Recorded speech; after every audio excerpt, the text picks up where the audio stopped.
Bismillahirrahmanirrahim. Assalamualaikum warahmatullahi wabarakatuh.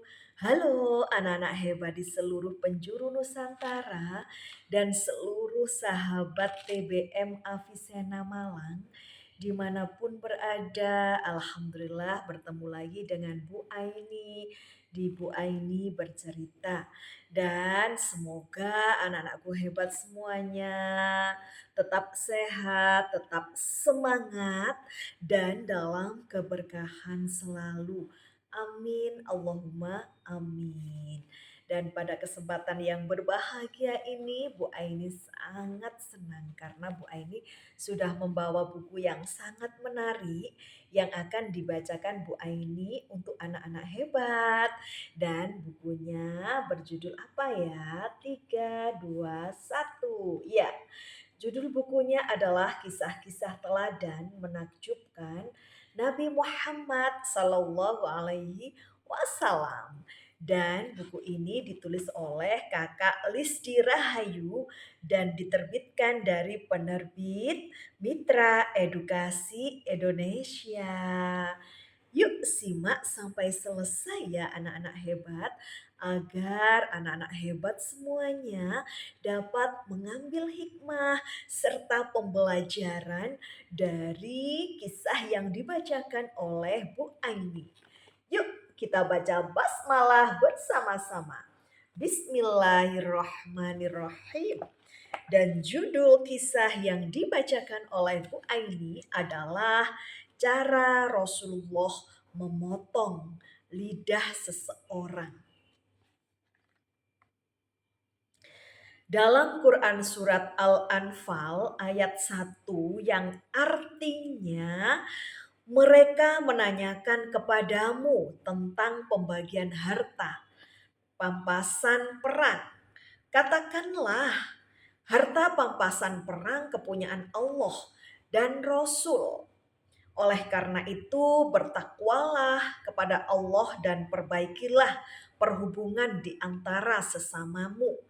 Dan taatlah kepada Allah dan Rasul-Nya jika kamu adalah orang-orang yang beriman. Quran Surat Al-Anfal ayat 1. Judul Cara Rasulullah Memotong Lidah Seseorang. Rasulullah Shallallahu Alaihi Wasallam tidak pernah berkata atau berlaku kasar kepada orang yang menghinanya.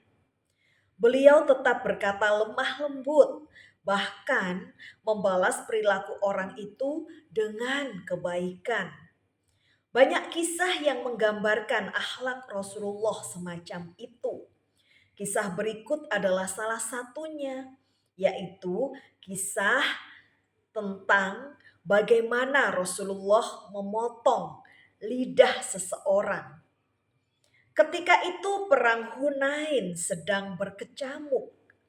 Perang Hunain adalah perang antara Nabi Muhammad dan para pengikutnya melawan kaum Badui dari suku Hawazin dan Sokif. Perang itu terjadi di salah satu jalan dari Makkah ke Taif.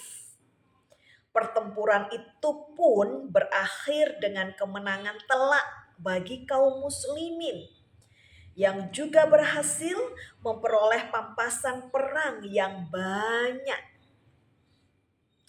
Suku Hawazin dan para sekutunya dari suku Sokib mulai menyiapkan pasukan mereka ketika mengetahui bahwa Rasulullah dan tentaranya berangkat dari Madinah menuju Makkah yang ketika itu masih dikuasai kaum kafir Quraisy.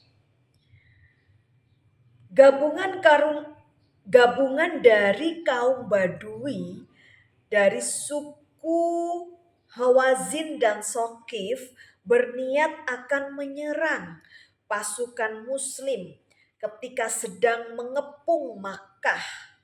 Namun penaklukan Makkah berjalan cepat dan damai.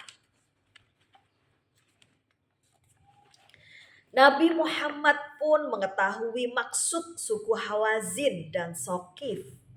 Beliau memerintahkan pasukannya bergerak menuju Hawazin dengan kekuatan 12.000 orang, terdiri dari 10.000 muslim yang turut dalam penaklukan Makkah. Ditambah 2.000 orang Quraisy Makkah yang baru masuk Islam. Hal ini terjadi sekitar 2 minggu setelah penaklukan Makkah atau 4 minggu setelah Rasulullah meninggalkan Madinah. Pasukan kaum Badui terdiri dari suku Hawazin, Sokif, Bani Hilal, Bani Nasyar, dan Bani Jasyam. Ketika pasukan muslim bergerak menuju daerah Hawazin, pemimpin kaum Badui Malik bin Auf al-Nasri menyergap mereka di lembah sempit yang bernama Hunain. Kaum Badui menyerang dari ketinggian, menggunakan batu dan panah, mengejutkan kaum muslimin dan menyulitkan serangan kaum muslimin. Pasukan muslim mulai mundur dalam kekacauan dan tampaknya akan menderita kekalahan.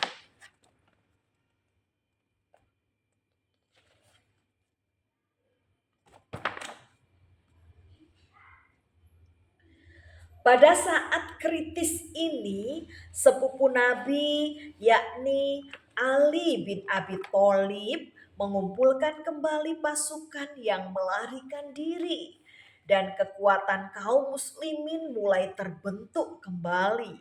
Hal ini juga dibantu dengan sempitnya medan pertempuran yang menguntungkan kaum muslimin sebagai pihak yang bertahan.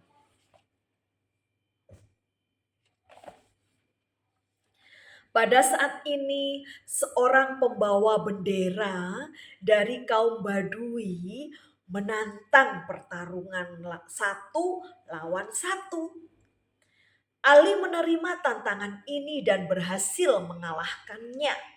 Seperti biasanya, usai perang, Rasulullah membagi 4/5 dari harta pampasan perang yang diperoleh oleh orang-orang yang ikut berperang.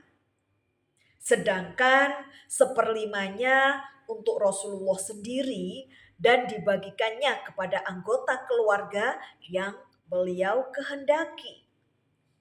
Dari salah seorang penerima, Abbas, seorang penyair, merasa tidak puas atas apa yang ia peroleh. Ia kemudian mengumpat Rasulullah Shallallahu Alaihi Wasallam dengan cara membacakan syair yang tidak mengenakan. Rasulullah mendengar syair tersebut, kemudian tersenyum dan berkata, "Bawa orang itu pergi dari sini dan potong saja lidahnya."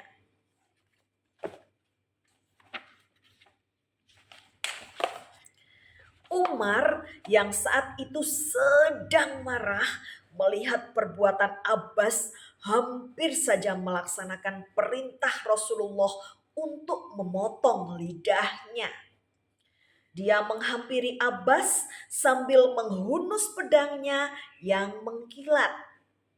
Namun Ali tiba-tiba menyeret Abbas dan membawanya ke lapangan tempat hewan ternak pampasan dikumpulkan. "Ambillah sebanyak yang kau mau." "Apa?" tanya Abbas kepada Ali dengan rasa tak percaya. "Beginikah cara Nabi memotong lidahku?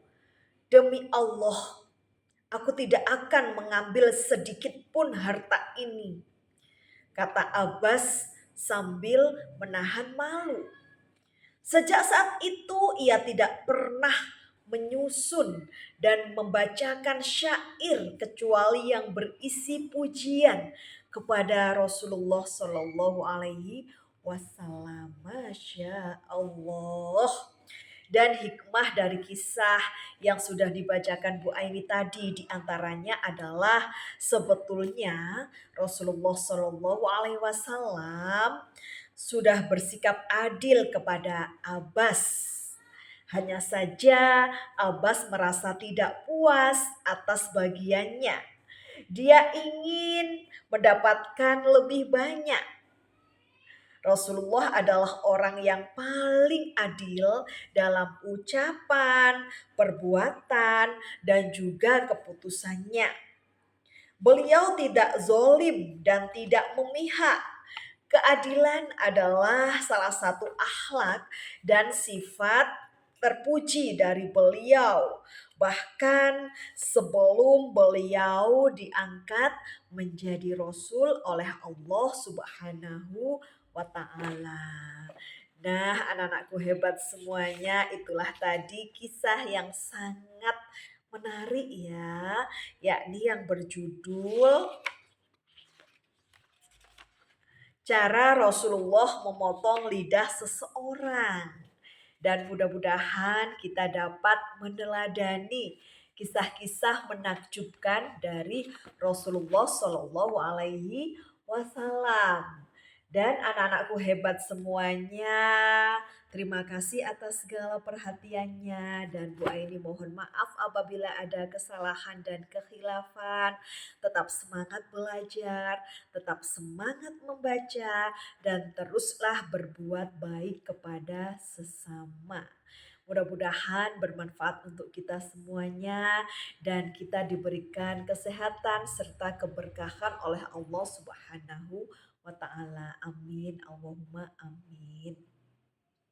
Dan Bu Aini akhiri, ihdinas siratal mustaqim, wabillahi taufik wal hidayah, wabiridha wal inayah, wassalamualaikum warahmatullahi wabarakatuh. Sampai berjumpa di Bu Aini bercerita selanjutnya. Dadah. Salam literasi.